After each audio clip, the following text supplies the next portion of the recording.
Las relaciones interestatales en la Europa del siglo XIX no eran más que un festín de soberanía desatada, donde cada estado se erguía como un gladiador solitario en la arena, blandiendo su razón de estado como espada y escudo.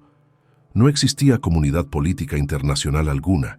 Los tratados de Viena y París de 1815 y el sistema de la Santa Alianza yacían como cadáveres diplomáticos, desmembrados por el fracaso. No había instancia supranacional que mediara entre los rugidos de las potencias, solo ocasionales congresos, donde los ministros se reunían, si el destino lo permitía, para devorar intereses concretos. La única regla era la voluntad de poder. En nombre de la razón de Estado, cada nación se sentía autorizada a perseguir no solo su beneficio material, sino también el éxtasis de la expansión territorial, el prestigio inflamado y la guerra como último acto de gloria. La política exterior era una danza macabra, donde los escrúpulos morales y jurídicos eran degollados sin ceremonia. La aparición de nuevos estados nacionales, Alemania e Italia, paridos en un parto de hierro y fuego, intensificó el egoísmo estatal.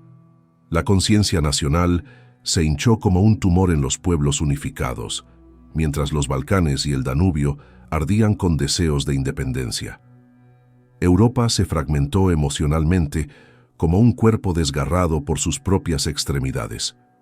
Las grandes potencias, Gran Bretaña, Francia, Rusia, Austria, Alemania e Italia, se alzaban como bestias privilegiadas en el coliseo diplomático, formando el escasamente acordado concierto europeo.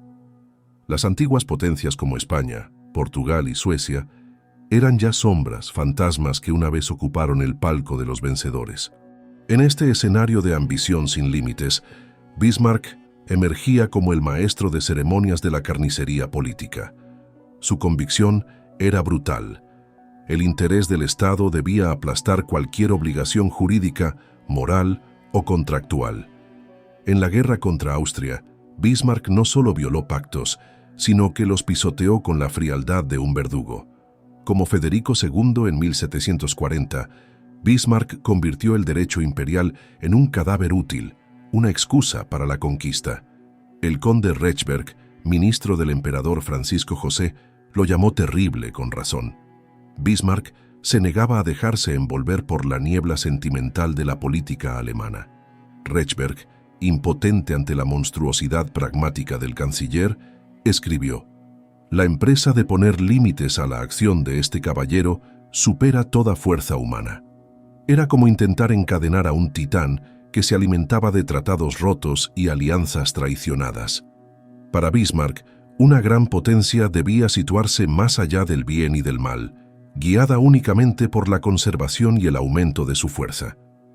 El derecho público europeo, que Talleyrand invocó en Viena, era para él una ilusión.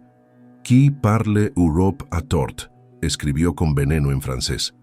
Europa no era más que un concepto geográfico, un mapa manchado de sangre. No existía para él un interés común europeo, ni político, ni económico, ni humanitario.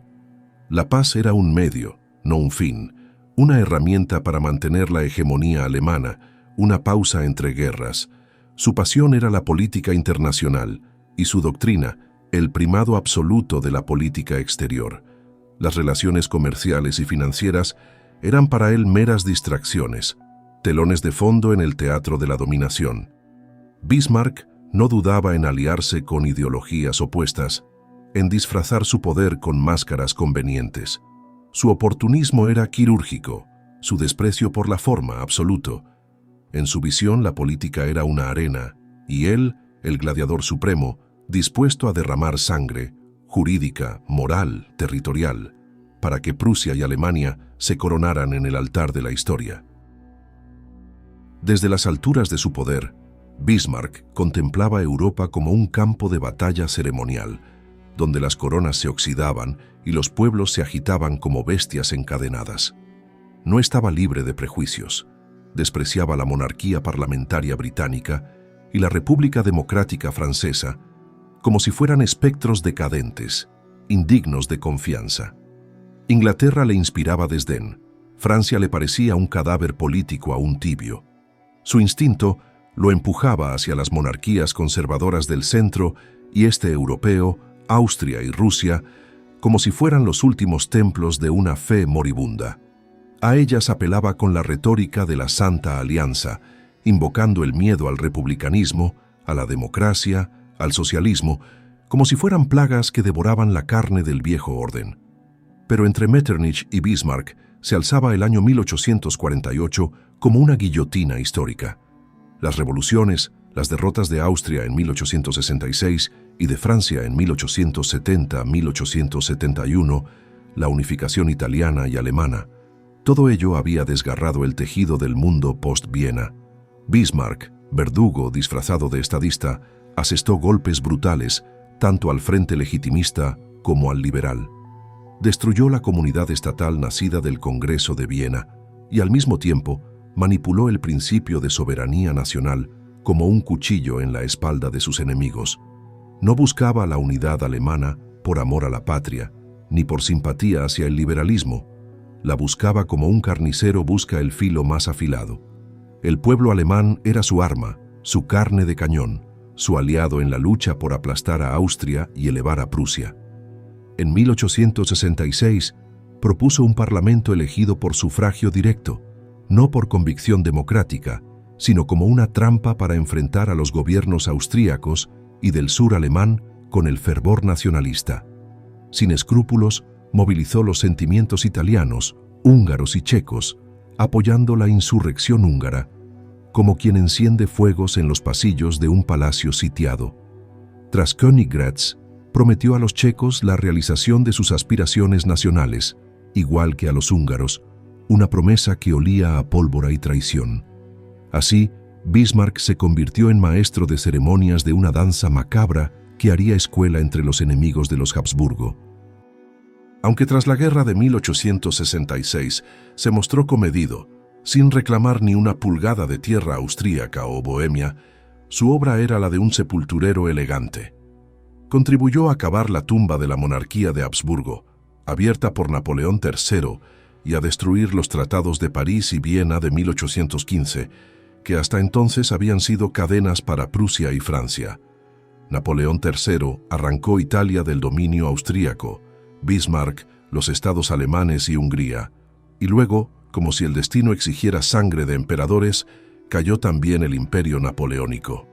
Pero mientras Napoleón III abrazaba el principio de las nacionalidades como un amante apasionado, simpatizando con italianos, alemanes, rumanos, polacos, checos, Bismarck era un Junker prusiano, conservador, enemigo de la emancipación nacional, adversario del principio revolucionario de soberanía popular. Su apoyo a los movimientos nacionales fue una máscara, una medida táctica, un sacrificio ritual para debilitar a Austria. Solo cuando los hechos lo aplastaron con su peso, comenzó a escuchar los clamores del pueblo alemán y a transformarse, lentamente, de político prusiano en hombre de Estado alemán. Y lo más perverso, pese a sus diferencias ideológicas, Inglaterra, Francia y Prusia colaboraron como gladiadores en una orgía de destrucción. Palmerston, Gladstone, Napoleón III y Bismarck, cada uno a su manera, contribuyeron a demoler el sistema europeo de Viena, a mutilar el poder austríaco, a frenar a Rusia, a parir el Estado Nacional italiano, a liberar a los pueblos balcánicos y danubianos y a coronar la hegemonía prusiana en Alemania. Europa cambió de rostro como un cadáver maquillado, primero a costa de Rusia en Crimea, 1854-1856, luego de Austria en 1859 y 1866, de Dinamarca en 1864 y finalmente de Francia en la Paz de Frankfurt de 1871. Así se alzó el nuevo orden, no sobre tratados ni ideales, sino sobre cenizas, gritos y sangre. Un espectáculo digno del Coliseo, emperadores humillados, pueblos sacrificados y Bismarck en el centro del ruedo, con la mirada fría del que sabe que la historia no se escribe con tinta, sino con hierro.